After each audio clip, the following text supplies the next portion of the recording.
Bonjour tout le monde, j'espère que vous allez bien.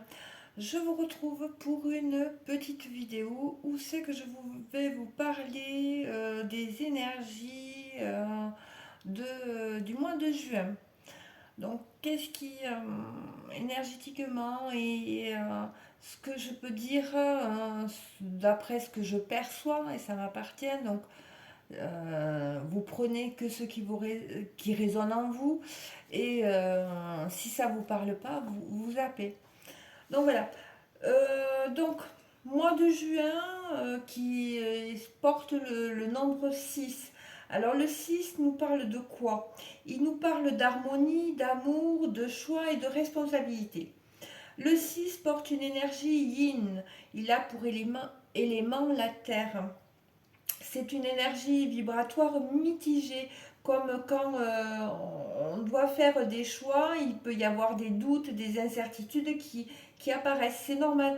Quand on est dans une énergie de vouloir changer les choses, ça veut dire aussi que nous quittons quelque chose que nous connaissons bien pour aller vers l'inconnu, vers quelque chose que nous ne maîtrisons pas encore. Et alors, oui, les peurs peuvent être de nouveau très présents pendant cette période. Et qui dit peur dit aussi conditionnement, qui dit aussi croyance. Donc, quand nous sommes dans nos peurs, ce qui peut nous aider est de se poser certaines questions, comme j'ai peur de quoi en fait? Donc, quand on arrive à répondre à cette question, déjà, on a un début de réponse. Après, pour en savoir un peu plus, on va aller voir derrière les conditionnements qui se cachent derrière ces peurs. Donc, qu'est-ce qui m'a conditionné à avoir peur dans ma vie de telle chose ou d'une autre chose ou de telle relation, vous voyez? Et une fois que on s'est posé ces deux questions, on met le doigt sur qu'est-ce qui m'a conditionné et à avoir peur, donc on met le doigt sur ça, on peut arriver à trouver là où les croyances euh, qui, euh, qui sont reliées justement à ces conditionnements et qui occasionnent ces peurs qui nous empoisonnent et nous emprisonnent finalement. Alors bien souvent, les croyances sont des choses, des mots, des phrases que nous avons entendues depuis très longtemps. Vous savez, c'est comme à l'école, hein. Enfant, ben, on nous rabâche des leçons, des choses pour qu'on finisse par le comprendre, par l'intégrer, etc. Donc, c'est voilà, c'est comme une leçon de maths qu'on nous a apprise, et pour que voilà, ça s'intègre à notre être. Et bien là, c'est pareil. Donc, si l'on regarde l'étymologie du mot croyance, ça nous dit bien que là où les croyances, c'est tenir pour vrai quelque chose, c'est croire, penser ou avoir confiance, c'est se fier, c'est croire et en tenir compte que c'est vrai et réel, d'en être persuadé ou intimement convaincu que c'est vrai, que ça existe. Donc, on se construit comment? Eh bien, on se construit tous sur les croyances, des croyances d'autrui. Donc, je m'explique. Enfants, nos parents, nos grands-parents représentent euh, le savoir, la connaissance. Ce sont nos enseignants, ce sont nos piliers qui nous protègent et nous apprennent. Alors, pourquoi on ne les croirait pas? Donc, on a intégré des choses, d'accord? Et de même que nos parents se sont construits pareil que nous, au travers euh, ou au contact, je pourrais dire, avec leurs parents. Ils ont été aussi des enfants, donc qui ont intégré aussi, pareil que nous, des choses. Alors, euh, des croyances, il y en a tout plein. On en a tout plein. Ça peut être, bon, je vais vous citer quelques exemples. La vie est dure, il faut beaucoup travailler. C'est une croyance aussi. Si on n'a pas fait d'études, si l'on n'est pas, si on est sans diplôme, on ne peut pas être reconnu ou avoir des capacités ou de la reconnaissance. Vous voyez, ce type de choses. On peut avoir l'amour fait souffrir, ou le grand amour ne dure jamais, ou ne dure pas. Et ça peut venir parfois d'un chagrin d'amour que nos parents ont connu avant peut-être de se mettre avec notre autre parent et qui nous impacte inconsciemment. Vous voyez, c'est vraiment, il y a la partie consciente et inconsciente dans les croyances, dans les conditionnements. Il faut faire beaucoup d'efforts, par exemple en amour, faire des compromis. Euh, voilà, ça peut être une croyance. Alors que, bon, la communication, déjà, elle règle beaucoup de choses. Ça peut être aussi, si l'on se trompe, on ne pourra pas faire marche arrière, donc changer de direction. Donc on se met la pression, pas le droit à l'erreur, vous voyez. Donc on essaye de contrôler pour justement pas se tromper. Vous voyez, toutes ces croyances ces conditionnements, on sait que ça peut amener, ça peut amener beaucoup de choses. Donc on peut lister, inclure dans cette liste aussi tout ce que nous avons pu entendre, enfants, ados, qui sont devenus des croyances conscientes. Mais aussi, comme je le disais un peu avant, tout ce que nous avons mimé inconsciemment, tout ce que nous avons pu percevoir, voir, faire au travers de comportements ou d'actions, de réactions de nos enseignants, de nos parents, et qui nous ont impactés inconsciemment, voyez, et qui ont amené des peurs inconscientes. Et ça, c'est pas facile à percevoir que ça devienne conscient. Vous voyez, ce genre de conditionnement et de croyances. Donc, le conditionnement, c'est un ensemble plus ou moins systémique de réflexes conditionnels correspondant à des critères bien définis. D'ailleurs, des fois, on peut dire ah, si mon père me voyait ou si ma mère me voyait. Vous voyez, ces petites réflexions, ça en dit long. Il y a quelque chose derrière. Et si vous creusez, vous allez arriver à trouver des choses. Ça peut être aussi ma grand-mère disait toujours, euh, etc. Ou mon grand-père, ou etc. Ça peut être plein de choses comme ça. Euh, c'est que des exemples là que je vous cite. Vous voyez mais vous voyez un peu ce que je veux dire, d'où ça peut venir. Il y a plein de choses qui peuvent en découler. Donc il y a une multitude de possibilités qui sont propres à chacun de nous, puisque nous sommes tous différents les uns des autres, et donc uniques. Hein.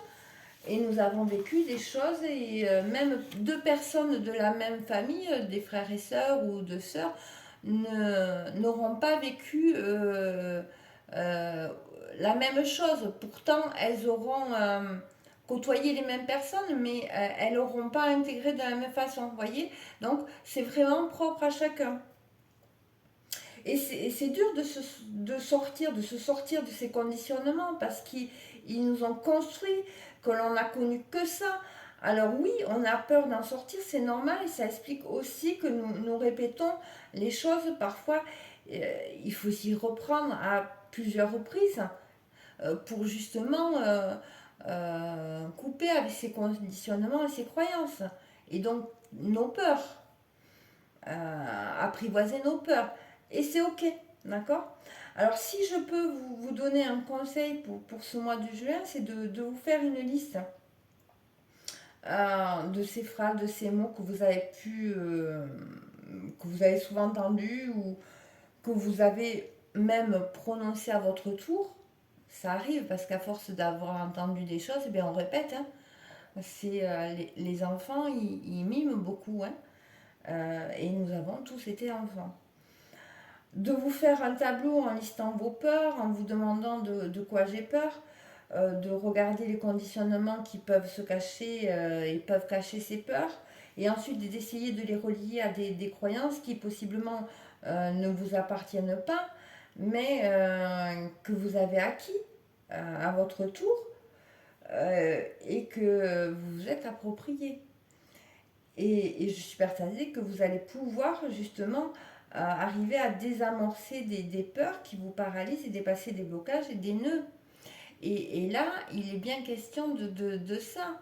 Quoi. Dans ce mois de juin, c'est vraiment euh, une étape qui peut aussi nous amener vers quelque chose, une reconstruction, une déconstruction, mais une reconstruction. D'accord, et d'aller vers l'amour. Donc, pour revenir au 6 donc de ce mois de juin, je dirais que le 6 c'est l'harmonie, comme je dis, retrouver, c'est l'expression personnelle retrouvée, c'est le moment où nous exprimons notre créativité, notre sensibilité, nos vulnérabilités, nos intuitions, notre part cachée, nos potentialités cachées, et que nous l'exprimons à l'extérieur, où c'est qu'on va l'ancrer, on va le rayonner. En fait, on associe, on unit notre côté yin, féminin, à notre côté yang, masculin, pour créer dans la matière. C'est ça le 6 pour moi. D'ailleurs, en parlant du 6 nous avons une nouvelle lune bientôt, donc là, au mois de juin, c'est le 6 2024.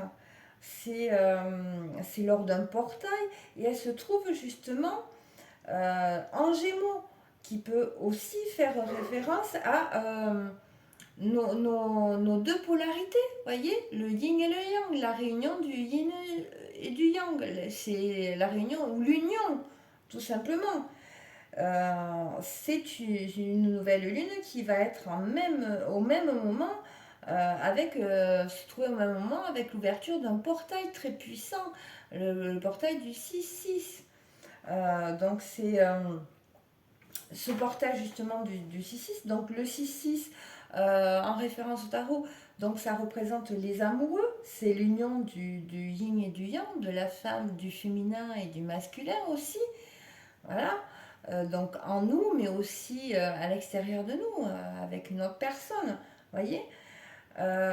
Donc, et il y a donc le 6-6, il est double.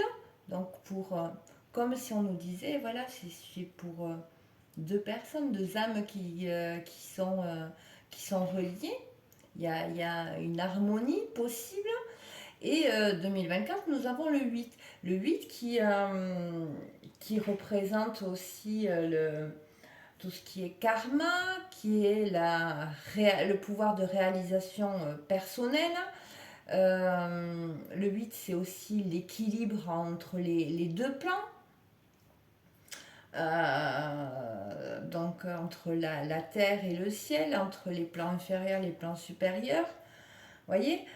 Et donc, si on fait une addition donc, de tous ces chiffres-là, on obtient le 20. Le 20 qui, au tarot, est la carte du jugement. Et c'est ça, on sort du jugement, on reprend ses droits et son pouvoir. Voyez, c'est c'est ça aussi.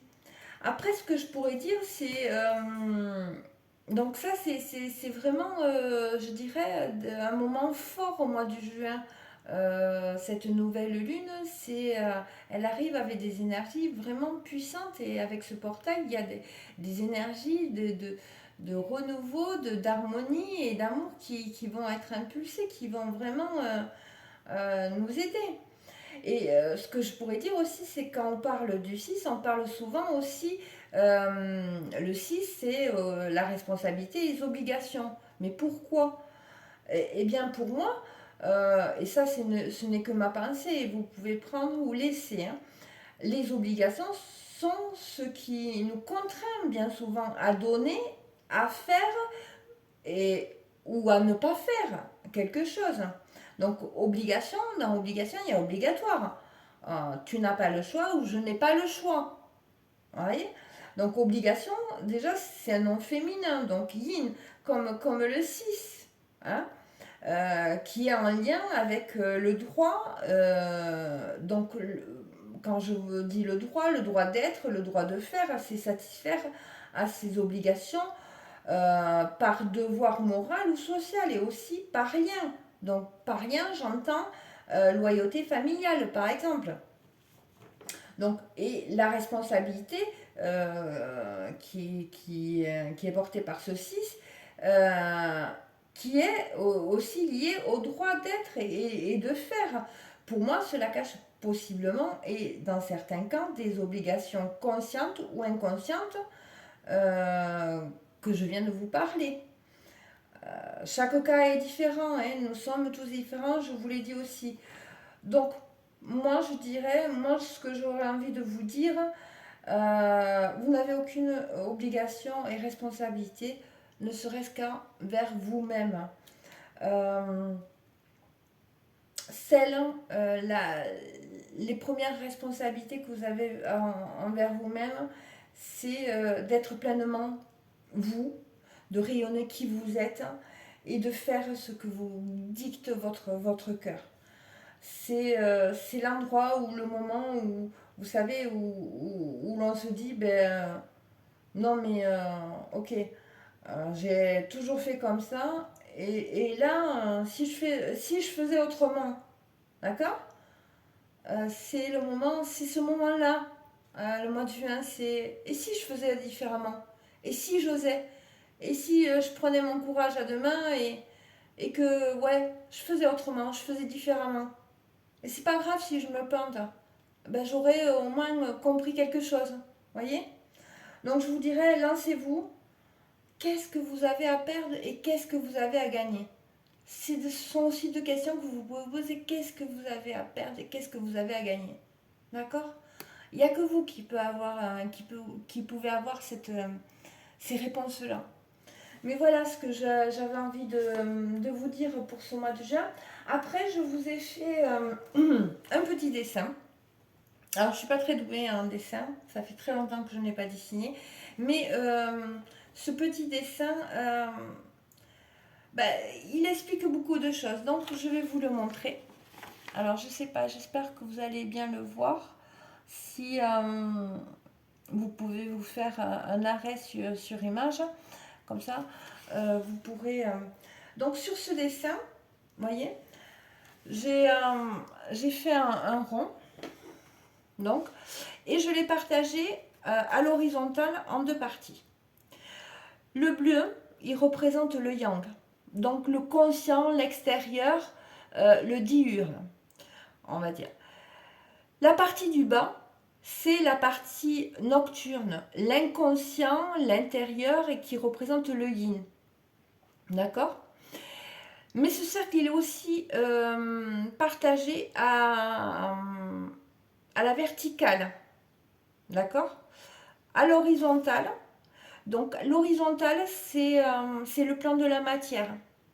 D'accord. Le plan vertical, c'est le lien entre la terre et le ciel. Voyez.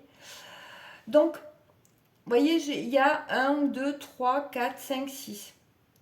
Et pour moi, je les associe aux 6 mois de la première année.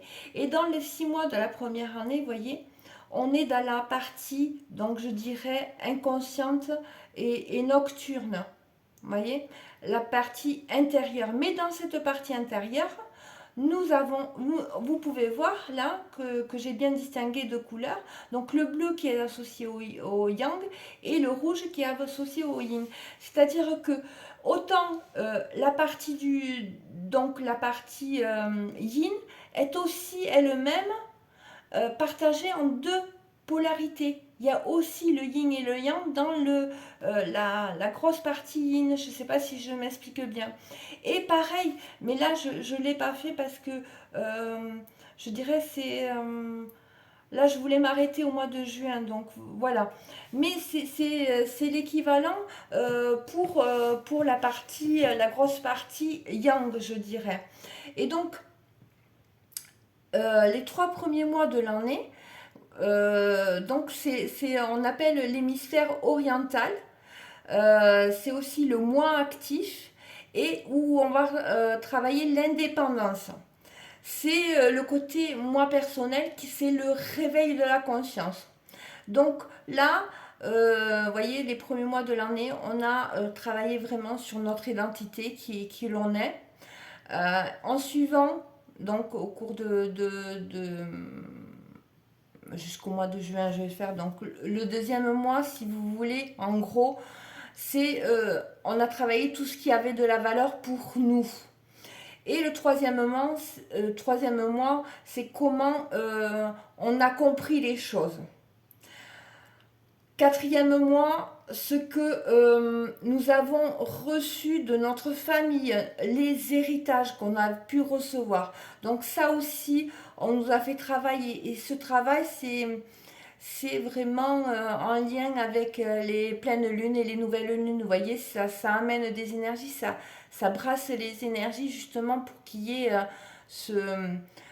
ces libérations et ce remplacement et de codes, d'informations. Hein. Au mois de mai, on a vraiment travaillé sur l'expression personnelle, sur ce qu'on est heureux de créer, ce qu'on a envie de créer, vous voyez. C'est vraiment ça. Donc, et au mois de, pardon, je vais finir, au mois de juin, pour moi, c'est le service à soi-même. C'est quel service on va se rendre à soi-même. Vraiment, voilà, maintenant je vais faire les choses pour moi et en se débarrassant aussi de ces conditionnements, de ces croyances. Et donc cette partie-là, vous voyez, ça représente toutes les dépendances qu'on peut avoir, qu'on a pu acquérir, vous voyez. C'est le côté l'autre personnel, c'est le développement de la conscience. Là, les 3 derniers mois, donc en incluant le mois de juin, on a vraiment travaillé sur développer sa conscience et sortir des dépendances, pour pouvoir sortir des dépendances.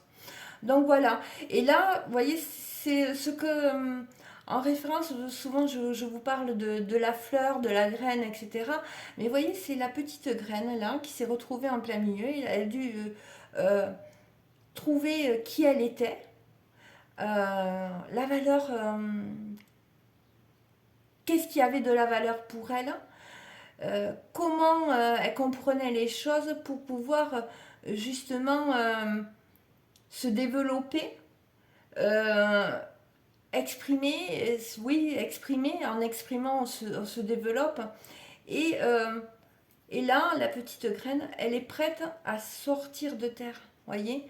Après le mois de juin, cette petite graine, elle a bien maturé tout ce temps-là et elle est prête à sortir de terre et éclore, voyez.